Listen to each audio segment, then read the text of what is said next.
Buenos días, buenas tardes, buenas noches.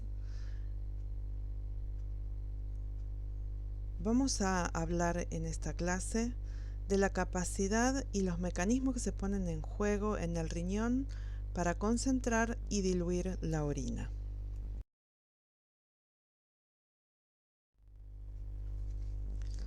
El riñón humano puede formar orina más concentrada o más diluida. ¿Con qué objetivo?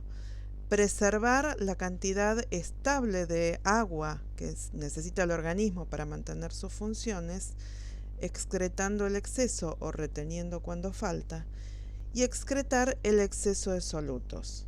La orina puede variar en su concentración de ser desde 40 miliosmoles, mucho menor a la osmolaridad plasmática, a 1400 miliosmoles, mucho mayor a la osmolaridad plasmática. Es decir, que el riñón tiene que mantener una relación ingesta y excreción de líquidos para mantener esa osmolaridad en el plasma. Por eso puede eliminar orina con ese amplio rango de concentración. Podemos decir, por ejemplo, que si hay un ingreso excesivo de agua en el organismo, el riñón va a reaccionar aumentando la producción de orina y aumentando el volumen urinario, pero con una orina más diluida. De esa manera, esa agua excesiva que ingresó al organismo se va a eliminar manteniéndose la osmolaridad plasmática. Recuerdan de la clase del doctor Piso que el sodio ayudaba a mantener el volumen del líquido extracelular y dentro de los solutos es el contribuyente más importante a la osmolaridad plasmática. Estamos hablando de osmolaridad y tenemos que recordar que es la concentración de partículas osmóticamente activas, quiere decir que tienen la capacidad de retener agua a su alrededor. En la práctica, la osmolaridad es más o menos de 300 miliosmoles litro. Un poquito menos realmente, se aproxima a 290, pero para simplificar nosotros hablamos de la osmolaridad plasmática como de 300 miliosmoles. El riñón regula exactamente el balance entre el ingreso de sodio al organismo y su excreción. Para que la orina se pueda concentrar o diluir en el riñón, tienen que darse dos condiciones fundamentales. Una, que haya una médula renal hipertónica. Y otra es que los túbulos tengan ciertas características en su permeabilidad, que no es la misma en todos los segmentos y varía según la presencia o no de una hormona. En cuanto a la médula renal hipertónica, esto quiere decir que la osmolaridad de la médula va a ir aumentando conforme se hace más profunda, es decir, conforme se aleja de la corteza. ¿Y de qué depende? Depende de la presencia de sodio, ahí representado en forma de cloruro, sal cloruro de sodio, y de la presencia de urea. Por eso hablamos y recordamos el tema del sodio. Retomamos el tema del sodio de la clase pasada, ¿sí? Entonces, la tonicidad de la médula renal en la parte más superficial que está en contacto con la corteza tendrá una osmolaridad cercana a la de plasma, de 300 miliosmoles, pero conforme se hace más profunda en la zona más interna de la médula, la osmolaridad va a ascender hasta los 1200 miliosmoles. Y la otra característica en cuanto a la permeabilidad de los túbulos significa que las distintas secciones de la nefrona, asa descendente de Henle, asa fina y gruesa de Henle, túbulo contorneado distal y colector, tienen distintos grados de permeabilidad al agua, al sodio y a la urea.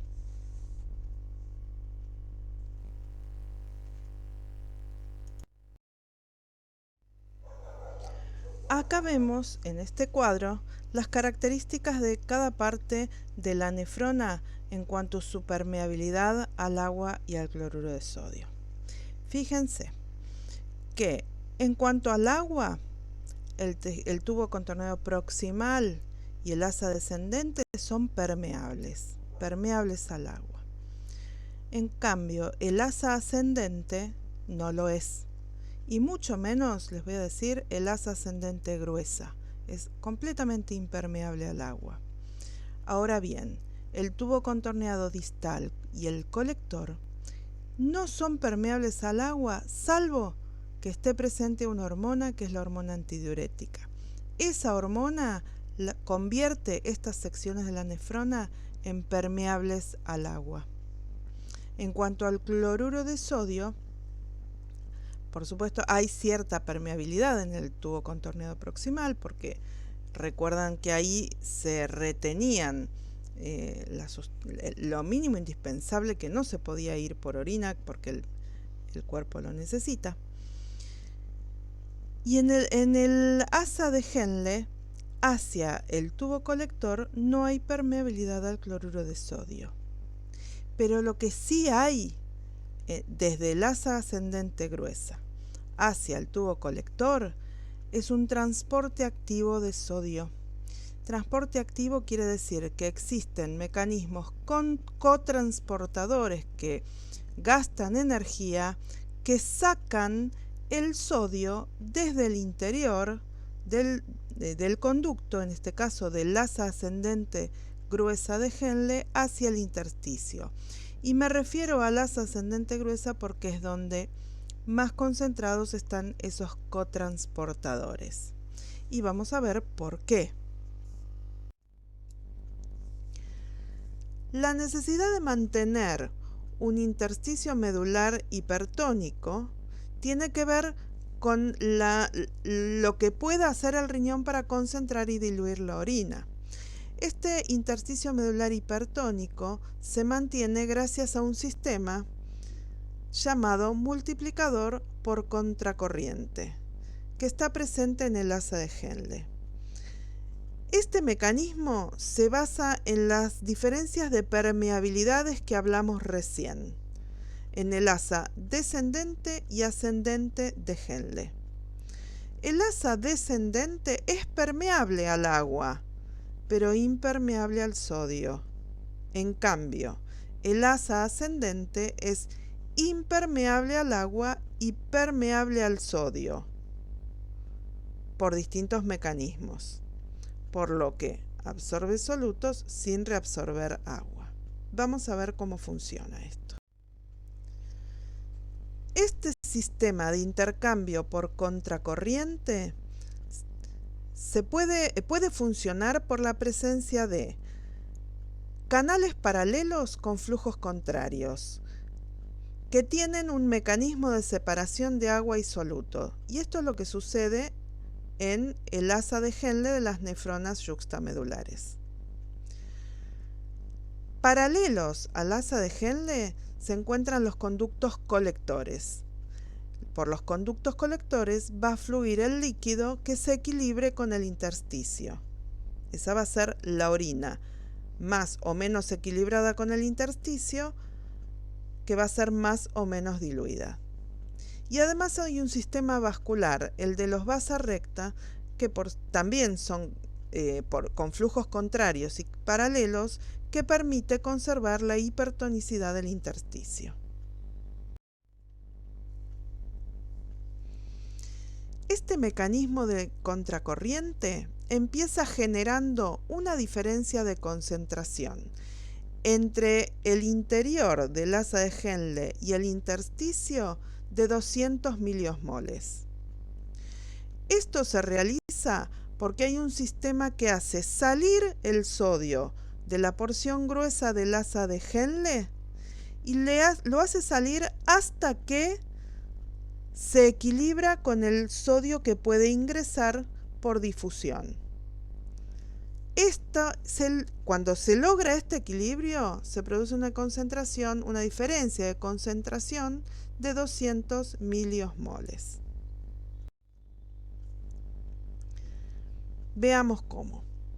el líquido que ingresa en el asa de Henle, en el asa descendente, es isosmótico con respecto al plasma, de 300 miliosmoles, ¿sí?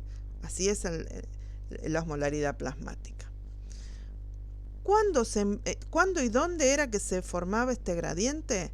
En el asa gruesa de Henle. Allí hay unos transportadores que sacan el sodio al intersticio, es decir, el cotransportador sodio-potasio 2-cloro y la bomba sodio-potasio ATPasa es un transportador, es transporte activo que consume energía, saca el sodio del interior del asa gruesa de Henle hacia el intersticio. ¿Hasta cuándo? Hasta el equilibrio, la diferencia de 200 miliosmoles que mencionamos antes. El intersticio en ese segmento entonces va a ser un poco más hipertónico, va a llegar a una tonicidad de 400 miliosmoles. El líquido que venía a 300 miliosmoles en el asa descendente de Henle se va a equilibrar con esos 400 del intersticio. ¿Por qué? Porque las paredes son permeables al agua. Entonces sale agua y se concentra el líquido en el interior del asa descendente de Henle. ¿Qué tonicidad va a tener? 400 miliosmoles. ¿Sí? Y así a esos 400 miliosmoles va a llegar a la porción gruesa del asa de Henle, donde nuevamente los cotransportadores sodio-potasio 2-cloro van a sacar sodio del interior del asa gruesa. Este efecto es el llamado efecto unitario, que se va a repetir en los distintos segmentos del asa de Henle a medida que se profundice en la médula renal. El líquido que trasciende el asa gruesa de Henle va a tener cada vez menos sodio porque los cotransportadores se lo sacan. Y esta parte del asa de Henle es impermeable al agua, de manera que el líquido que salga del asa gruesa va a ser hipoosmótico, es decir, ese líquido va a estar diluido con respecto a lo que le llegaba. Recuerden, ante el primer efecto unitario, el líquido le llegaba a 400 miliosmoles, las bombas cotransportadoras sacaban el sodio, de manera que saliendo del asa gruesa de Henle, la osmolaridad de ese líquido va a ser cada vez más baja. Repetimos, la osmolaridad del líquido en el asa gruesa de Henle va a ser más baja por la salida activa de solutos y se hace hipoosmolar o permanece hipoosmolar por la impermeabilidad de las paredes al agua. Acá tienen representado cómo en cada sección horizontal del segmento grueso del asa de Henle se genera ese efecto unitario, esa diferencia de 200 miliosmoles por litro. Conforme el segmento esté más cercano a la profundidad de la médula, la osmolaridad del intersticio va a ir en aumento.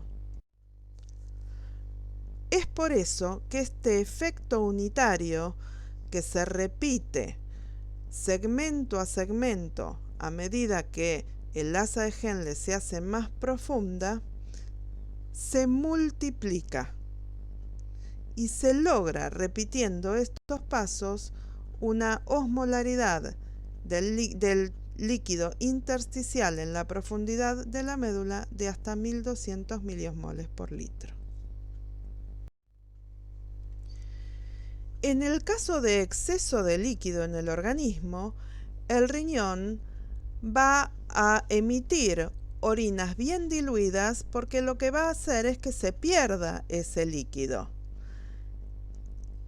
El líquido que sale del espacio de Bowman va a ser isosmótico con respecto al plasma, ese que esté en el tejido contorneado proximal.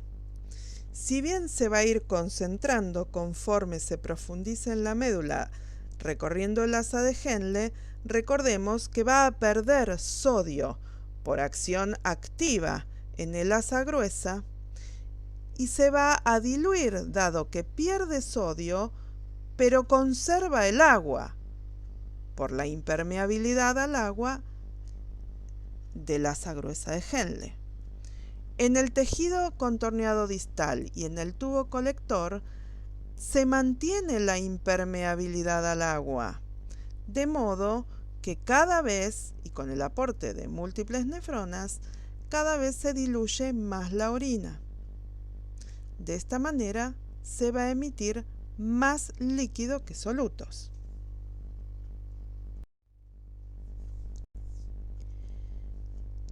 Hay otras situaciones en que hay que retener agua en el organismo, entonces la orina que se va a emitir es una orina más concentrada.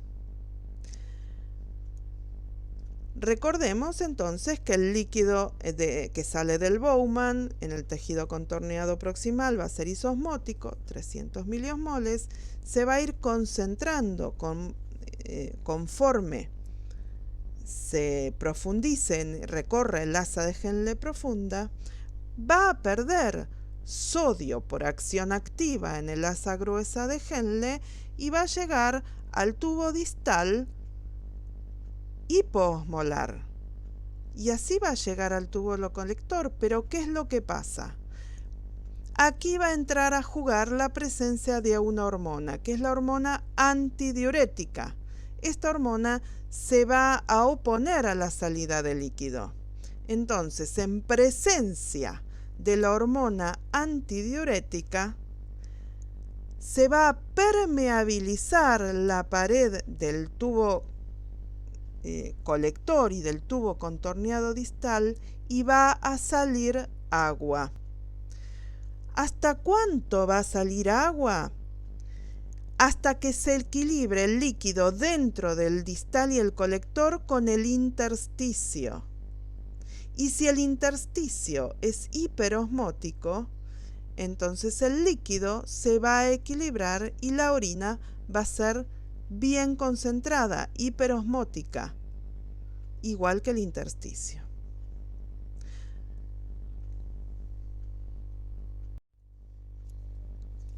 ¿Qué es lo que hace la hormona antidiurética?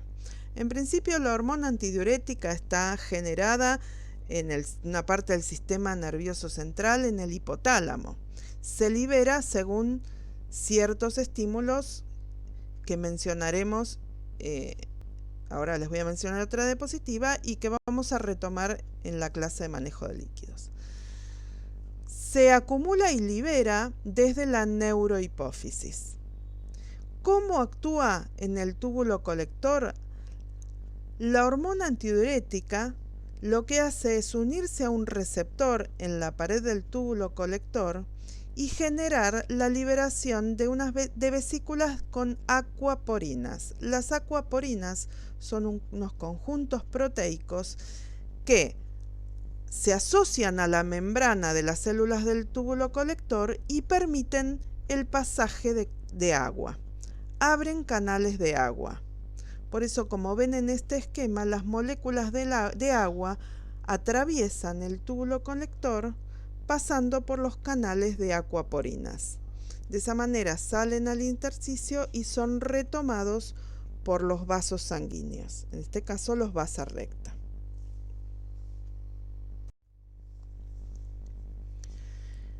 Pero dijimos que hay otro contribuyente a la hipertonicidad de la médula y que es la urea.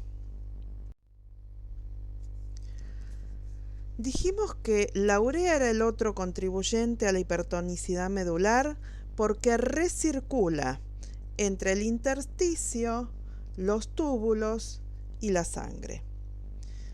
La urea ingresa al túbulo contorneado distal y desde allí se absorbe o pasa nuevamente al intersticio, pero en gran parte se va a eliminar hacia los túbulos colectores.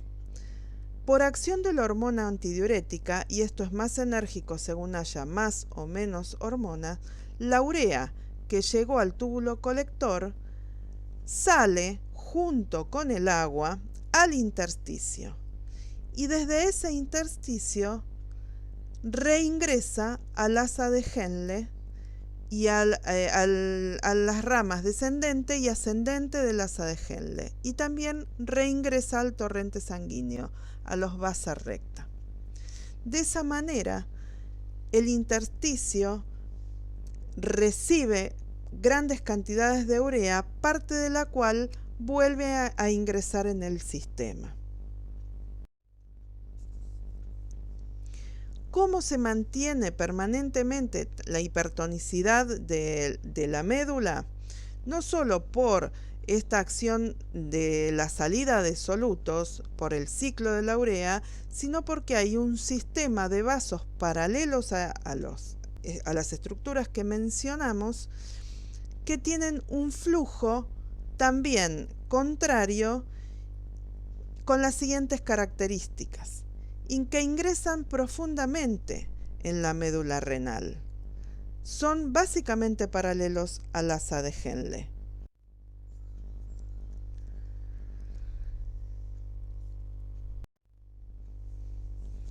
En el recorrido descendente, la sangre que ingresa en los vasa recta es con la osmolaridad habitual, de 300 miliosmoles. Pero al introducirse profundo en la médula tiende a equilibrarse con el intersticio.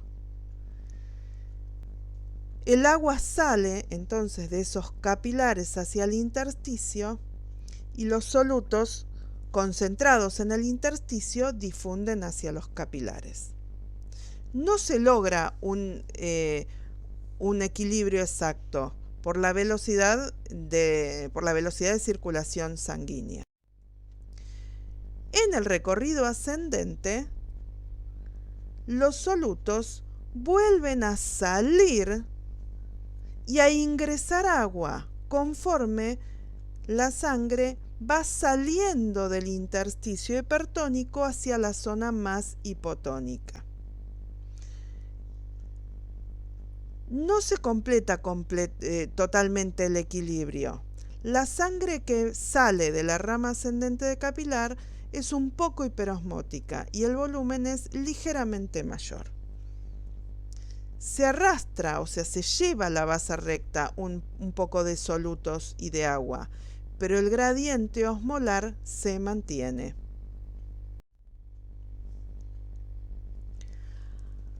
Hay, por mal funcionamiento de distintas partes de este sistema, trastornos en la capacidad de concentrar la orina. La hormona antidiurética puede no secretarse, no producirse, o el riñón puede no responder a la hormona antidiurética. Si no está presente la hormona antidiurética, se van a perder grandes cantidades de líquido. Esta entidad fue conocida con el nombre de diabetes insípida. ¿Por qué? Porque se homologaba a la diabetes. En la diabetes, que se pierde mucha glucosa, ya lo aprenderán, la glucosa arrastra grandes cantidades de líquido, entonces la persona con diabetes orina mucho, pero orina mucho con glucosa, por eso esa orina es dulce. En su momento alguien la ha probado. En este caso también se orina mucho, pero no tiene nada que ver con la glucosa, sino con la falta de hormona antidiurética. Quedó el nombre de diabetes, pero no tiene gusto dulce, por eso es insípida. ¿Cómo se regula la secreción de hormona antidiurética? Por estímulo sobre receptores específicos en la neurohipófisis que responden a determinados cambios o sustancias. Uno es el aumento de la osmolaridad plasmática. Si la sangre se concentra, a concentraciones peligrosas, inmediatamente se va a liberar hormona antidiurética para retener agua y diluir la sangre. Este es el mecanismo básico. Pero si disminuye la presión o disminuye el volumen de sangre, entonces se inhibe la acción de la hormona antidiurética, porque son situaciones en las que el cuerpo necesita retener líquido. Hay otros estímulos que tienen que ver con situaciones fisiológicas, náuseas o hipoxia, que también aumentan la hormona antidiurética y que tienen que ver con mecanismos más complejos de necesidad de retener líquidos. Y hay fármacos que estimulan directamente. Al contrario, si ocurriera hipervolemia, hipertensión o disminución de la osmolaridad plasmática, no se necesitará retener líquido, por lo tanto la hormona antidiurética va a ser menos liberada. Además de estos estímulos, también hay fármacos que reducen la hormona antidiurética, entre ellos el alcohol. En realidad no es un fármaco, es un tóxico, ¿sí? Bien, hasta acá llegamos con la explicación de los mecanismos de concentración y dilución de orina y la explicación del sistema que permite estos procesos, que es el sistema multiplicador de contracorriente. Completaremos esta clase con una clase de integración del manejo de los líquidos, que va a ser la última, el manejo de los líquidos corporales. Nos escucharemos entonces la próxima clase. Gracias.